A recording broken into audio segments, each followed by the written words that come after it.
Arsenal are preparing to make one of the most aggressive transfer pushes in the club's recent history. A new offer is being lined up for Bruno Guimarães. Morgan Rogers remains the priority target at the top of Mikel Arteta's list. And behind the scenes, scouts have been dispatched to track Bradley Barcola as a genuine alternative option in the same market. 3 elite midfield and attacking targets, 3 separate negotiations.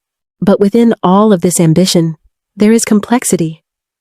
Aston Villa are holding firm on a valuation north of £130 million for Rogers, a number that has stalled conversations for weeks.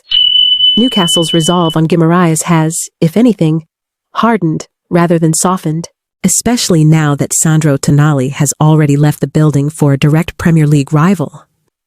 PSG's public stance on Barcola is that he is not for sale, even as their own player has quietly signaled he is open to a new chapter.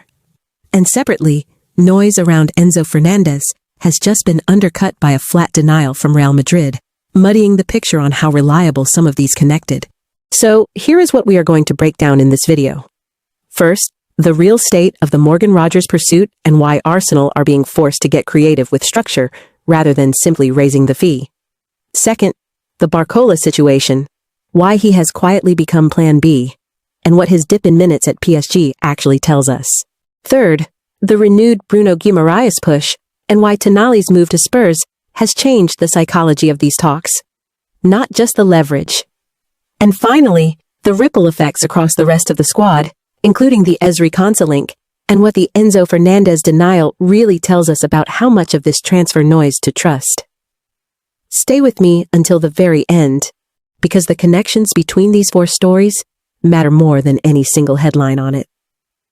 The Morgan Rogers situation. Fabrizio Romano has confirmed the core numbers here directly. Aston Villa are demanding a fee in the region of £130 million to let Rogers leave this summer, and Villa are fully aware that Arsenal are not the only club circling, with Chelsea also named as interested parties.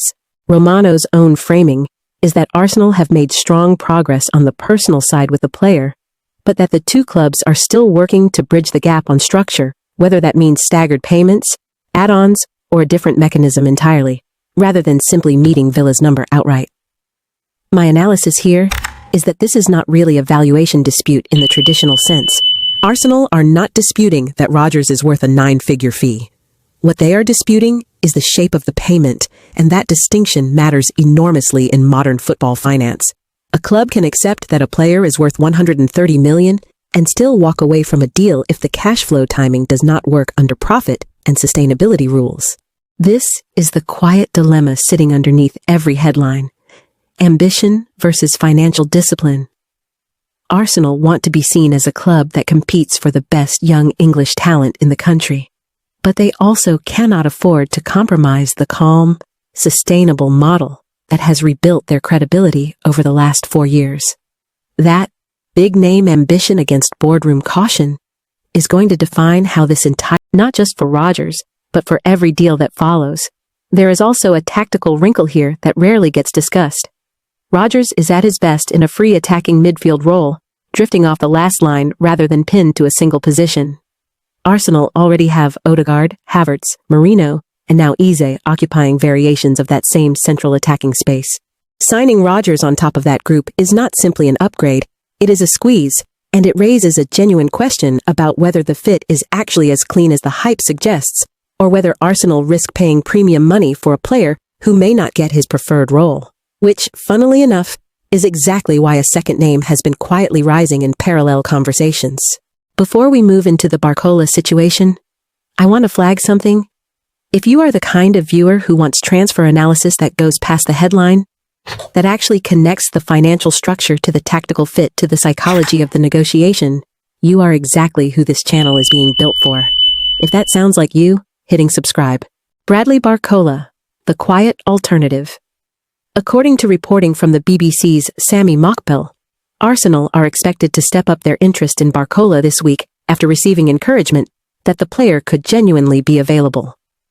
Arsenal representatives were reportedly present to watch him play for France during the World Cup, and he responded with a strong performance, taking his tournament tally to 2 goals and an assist in 4 appearances. Separately, Romano has described Barcola's position as one where he is focused entirely on the World Cup for now, deliberately avoiding any commitment to PSG. Transfer market language is itself a signal. Players who are certain they are staying tend to say so publicly. My analysis here is that Barcola's situation is a classic case of a talented player whose market value has actually been distorted by his club's success. After 21 goals and 20 assists in the 2024-25 season, his output dropped to 13 goals and 6 assists this past campaign, largely because he played over 1,000 fewer minutes under Luis Enrique. On the surface, that reads as decline. Underneath it, it likely reads as opportunity. A back-to-back Champions League winner, who is no longer guaranteed a starting role at PSG, is exactly the profile a club like Arsenal wants to test, because it usually means the ceiling has not dropped. Here is the dual dilemma worth sitting with. Rodgers offers Premier League proof of form, but comes with a squeeze on Arsenal's existing central attacking options and a heavier price tag. The renewed Bruno Guimarães push. Reporting from the Chronicle indicates Arsenal are preparing a fresh offer for Newcastle midfielder Bruno Guimarães, a pursuit that has not gone away despite Newcastle's public reluctance. The context that matters here is Sandro Tonali's move to Tottenham Hotspur, which has directly strengthened Newcastle's determination to hold on to Guimarães, rather than lose 2 central midfielders from the same squad in one summer. My analysis here is that this is less about the fee and more about pride and squad continuity.